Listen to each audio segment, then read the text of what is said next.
Note, these tips are mostly opinions and have not been tested.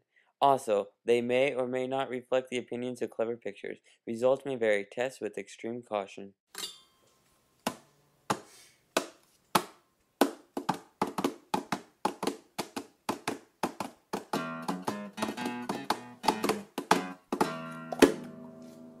Here at Clever Pictures, we've been renowned for our wedding advice.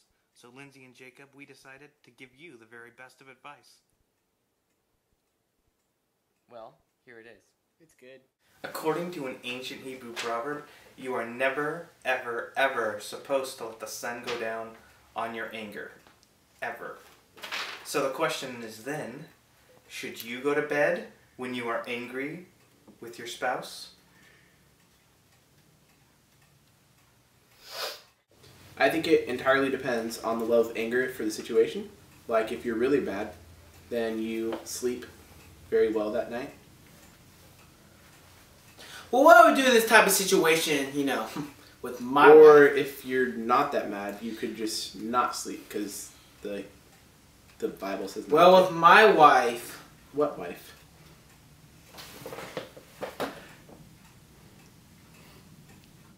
So I've been married for about 360 something days now. So I've kind of got this whole marriage thing in the bag, as it were. There's not really a whole lot to know about being married. So when it comes to simple issues like this, the answer is simple. I grab my pillow, I grab my blanket, and I get down on the couch and lay there. Because I know the next thing the man is going to tell me is, Zach, you're sleeping on the couch. So, and it's true. Last time she was like, Zach, you're sleeping on the couch. And I was like, babe, you don't even got to tell me. I'm already laying there. Should you go to bed angry with your spouse? No. You should stay awake like every day, every couple weeks, maybe months, maybe years, maybe like a millennium or a century or a tri-century or tri-millennium. Just stay up as long as you can. If you can't get along, don't sleep. It's not worth it. Now, Lindsay works in retail where they teach you the customer is always right. But in marriage, who's the customer? Which brings up the question, should you admit when you're wrong? Well, this is a pretty hard question if you ask me. I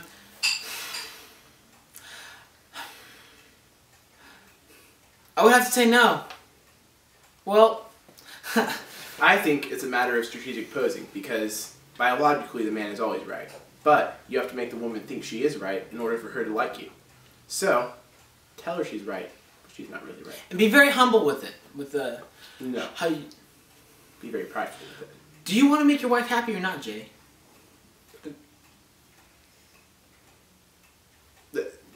I think this follows up with the first question. Because she's mad. She can be happy and not know. You know, usually, and I speak from experience, if you're wrong, it's best to submit it and get it out of the way. Because you know what? The next thing you're going to be doing is grabbing your pillow and your blanket and getting on the couch. Should you admit that you're wrong? No. Admitting you're wrong is a sign of weakness. And I don't believe in weakness. Never. Lindsay and Jacob, at your age, you can't really use the whole Alzheimer's excuse yet. So the question is, how will you remember your anniversary? Well, what I would do in this type of situation is, either the anniversary I do is 134 days after Christmas, or is it Thanksgiving? But it doesn't really matter because all I know is it's on a Wednesday, so that's good. See, for me, it's pretty easy because I'm a counting major. So I actually count the milliseconds in between each anniversary. And then I have an internal alarm that says, beep beep cuckoo. Oh, we're filming. What was the question again? How to remember your anniversary. Anniversary, that's a big one. First of all, I don't believe in holidays, except for like Christmas, Thanksgiving, Valentine's Day, Easter, bring your son to work day, bring your daughter to work day, bring your cousin to work day, best friends day. The best way to remember it's your anniversary is to act like your anniversary is every other week.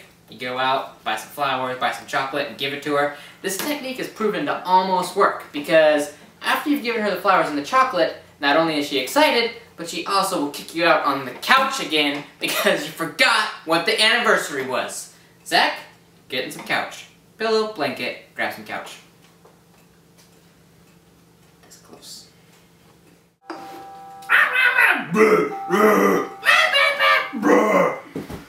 Okay, when it comes to your anger and your fighting, you need to learn how to yell properly. None of this little so we brought in a team to demonstrate.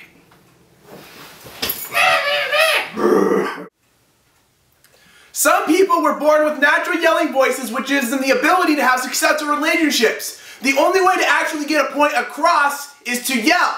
How are you supposed to have a successful relationship when you can't get a point across? Like proposals. Also, I was really bad at my proposal. My voice said it all. Eli cannot have a successful relationship. No, I can!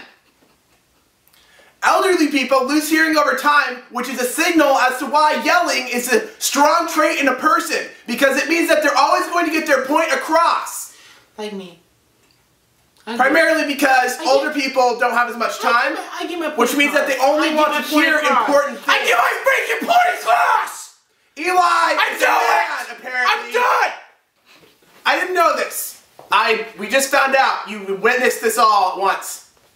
I don't usually resort to yelling, but when I do get really, not angry, but upset, I guess the best piece of advice I could give you is to make sure that when you yell, you make it come from your diaphragm and out, because this way it gets all that emotion, just like, wah, you know, like, wah, like that. Just kind of start with the bowels, and then it comes up through your esophagus, and it's powered by your lungs, and your lungs tighten and project the air out and vibrate your vocal cords, and then it hits her with the sound wave of anger. Well, hello. The best yelling technique, or proper technique for yelling, I think, or believe and think, and it's also true, that it starts with your toes and just slowly works its way up and eventually comes out your throat and out your mouth and into someone else's ear. That's about it. Jacob, as a new husband, this is the biggest question you'll probably ever face. What should you tell her when she tells you to do the dishes? I'm going to repeat that. What should you tell her when she tells you to do the dishes? Do I repeat that? What should you tell her when she tells you to do the dishes? That's outrageous. She can't ask you that. You have 2 legs, do it yourself.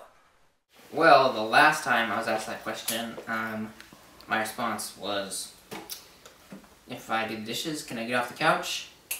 Her response led to me getting my pillow, getting my blanket, and getting back on the freaking couch! So the answer is no, you don't do the dishes. If my spouse told me to go do the dishes, my response would be,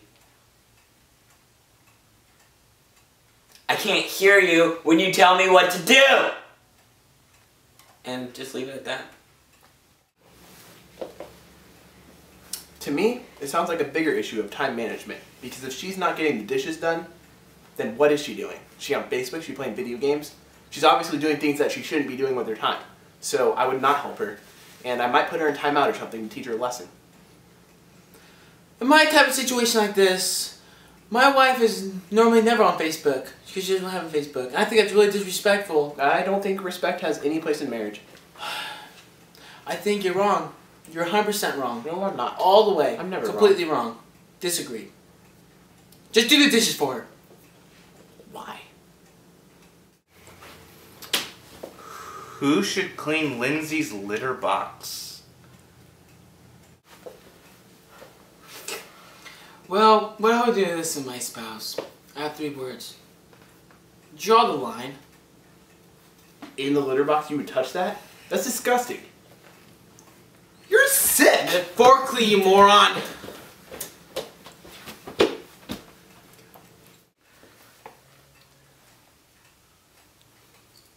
Gee, I don't know. I never had that problem before.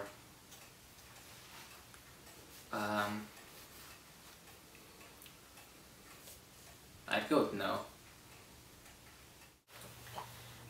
If it's Lindsay's litter box, she should clean herself. And besides, that thing is nasty. No one else should be cleaning that. Oh, who should clean Lindsay's cat's litter box? That makes more sense.